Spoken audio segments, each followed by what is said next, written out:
Rain had come early that year in Umuez. Heavy clouds sat low over the sky, and the sound of thunder rolled far across the hills. Daniel was in the small field behind his hut, bent over young cassava stems, pressing them gently into the wet soil. Each one felt like a promise, a chance to start again. He had learned to work silently now, to keep his thoughts close. The laughter that once filled his voice was gone, replaced by a quiet strength that only pain can teach. Inside the hut, Ada stirred a pot of yam porridge, the smell of palm oil and pepper filling the air. She hummed softly, an old song her mother used to sing, but her voice trembled each time she thought of home. "Daniel," she called, "come and eat before the rain starts." He wiped his hands on his shorts and stepped inside. The hut was small, the roof patched with zinc sheets and raffia. But to him, it was more than shelter. It was proof that he could still build something, even from nothing. They sat on a low bench, the children beside them. Chica handed her father a wooden plate. "Mama said this is the last yam," she whispered. Daniel smiled faintly. "Then we'll thank God for it." They bowed their heads, said a short prayer, and ate. But halfway through the meal they heard footsteps outside, quick and heavy like someone running. Ada stood up nervously. "Who is that?" The door curtain was pushed aside, and a young man stumbled in, dripping wet from the rain. It was Bala. Daniel's heart jumped. "Bala?" The man nodded, breathing hard. "Daniel, I had to come. There's something you must know." Ada looked confused. "What's going on?" Bala looked around, lowering his voice. "It's about the yam, the one they said you stole." Daniel froze. "What about it?" "It wasn't you," Bala said. "Uche, the man who swore he saw you, he lied." Ada gasped. "Lied? Why?" Bala swallowed, his face pale. "Because Okay, Chief's son, told him to." Okay had been taking yams from his father's barn for months. He was selling them in the next village for quick money. That night, Chief almost caught him, so he made Uchi blame someone else. And since you were near the barn road that evening, you became the scapegoat. The room fell silent. Rain drummed hard against the roof. Daniel felt the ground shift beneath him. His hands trembled as he gripped the edge of the bench. "You're sure?" he asked, voice barely a whisper. Bala nodded. "Uche told me yesterday after too much palm wine.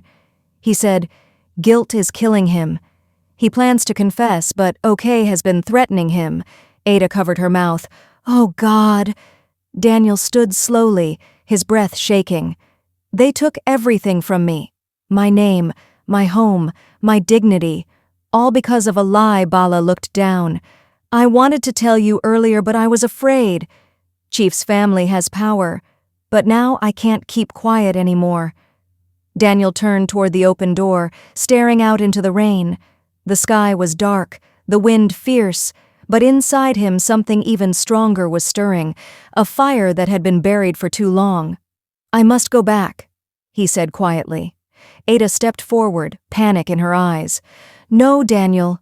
They will not listen. They may harm you." "I have lived with shame for 1 year, Ada," he said, his voice rising. "Do you know what it means to walk in the market and see people whisper behind your back? To hear your own children called the thief's kids? I can't carry it anymore. If I must face them again, I will." Bala placed a hand on his shoulder. "If you go, I'll go with you." Daniel nodded slowly. "Tomorrow morning, before sunrise." That night, sleep would not come. Ada lay awake, staring at the weak flame of the oil lamp. She watched Daniel sitting by the door, his eyes fixed on the darkness outside. She knew that look, the same one he had the night they were banished. "Promise me you won't do anything foolish," she whispered. He didn't answer for a long time. Then he said softly, "I just want the truth." She moved closer, holding his hand.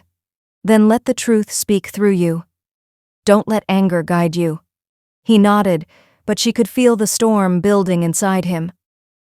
The next morning, Daniel and Bala began their journey back to Oduku. The sky was clear again, the air smelling fresh after the night's rain. Daniel carried nothing but a small bag and his hoe. Bala walked beside him silently. The road was the same, but it felt different, narrower, heavier, filled with memories he wanted to forget. When they reached the edge of Oduku, the town looked unchanged. Children chasing goats, women pounding yam, smoke rising from cooking fires. But the moment people saw Daniel, everything stopped. Conversations broke off. Heads turned. Some people stepped back as if seeing a ghost. Daniel kept walking, eyes forward. They reached Chief Okoro's compound. The same bamboo chair stood at the center. The same crowd began to gather. Curious faces, whispers spreading like fire. "Is that not Daniel?" someone murmured. "I thought he was gone forever." Chief Okoro came out slowly, his white beard catching the morning light. "You?" he said coldly. "What are you doing here?" Daniel bowed slightly, his voice steady. "I came for my name." Murmurs rippled through the crowd. Chief frowned. "You were banished by the elders." "What name do you speak of?" "The one that you and this town buried under lies," Daniel said, eyes burning. "The one your son stole when he accused me of taking your yam." The crowd gasped. "Okay," standing near the gate, stiffened. "Lies!" he shouted. "This man has lost his mind." Bala stepped forward. "It's true, Chief. I heard it myself. Uche confessed everything. Okay was the one stealing from your barn." He made Uche swear falsely against Daniel. Chief's face darkened. "Do you know what you're saying?" Before Bala could speak again, a new voice came from the back of the crowd. "I will speak," the voice said. Everyone turned. Uche was there, looking thin, tired and broken. He stepped forward slowly, his eyes red from sleepless nights. "It's true," he said quietly. "Okay told me to blame Daniel. I was afraid of him, afraid of losing my job, my place here. But the guilt has eaten me alive." He fell to his knees, tears streaming down his face. "Forgive me, Daniel. Forgive me." The crowd erupted in noise, shock, anger, disbelief. Chief Okoro turned toward his son, his expression unreadable. "Okay? Is this true?" Okay stammered. "Father, I only... Is it true?" The young man's voice broke. "Yes." A sound like a sigh swept through the crowd. Some people covered their mouths. Others began to whisper prayers. Chief Okoro sank back into his chair, his head in his hands. For a long time, no one spoke. Then, slowly, the old man stood. He faced Daniel, the man he had once sent away in shame. His eyes were wet. "My son," he said, voice trembling. "I wronged you." "We all did." Daniel's throat tightened. "You took everything from me," he said softly. "My home. My peace." "I know," Chief whispered. "And I can never undo that, but let the land see today that you are innocent." He turned to the crowd. "Daniel did not steal.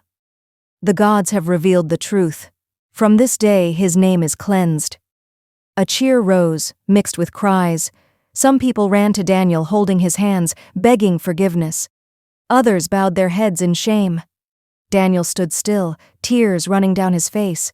For so long he had dreamed of this moment, but now that it had come, it felt unreal, heavy, bitter-sweet. Then he saw Ada and the children standing at the edge of the crowd. He hadn't even noticed them arrive. They were crying too, not from pain this time, but from relief. He walked to them slowly, his steps trembling. Ada threw her arms around him, sobbing against his chest. "You see?" she whispered. "The truth spoke for you." Daniel held her tight, looking at the sky. "Yes," he said, his voice breaking, "but it came too late." That evening, Chief Okoro called the elders and asked that Daniel be given back his land and home. The same people who had cast him out now came to help him rebuild. But Daniel, though grateful, carried a quiet sadness. Some wounds never fully heal, even after justice comes. When night fell, he sat outside his old house, watching the stars rise above Oduku. Ada came out and sat beside him, resting her head on his shoulder. "Are you happy?" she asked. He smiled faintly. "I'm free. That's enough." The crickets sang softly in the darkness, and somewhere far away a drum began to beat, slow and steady, like the heart of the earth itself. And for the first time in a long time, Daniel felt peace.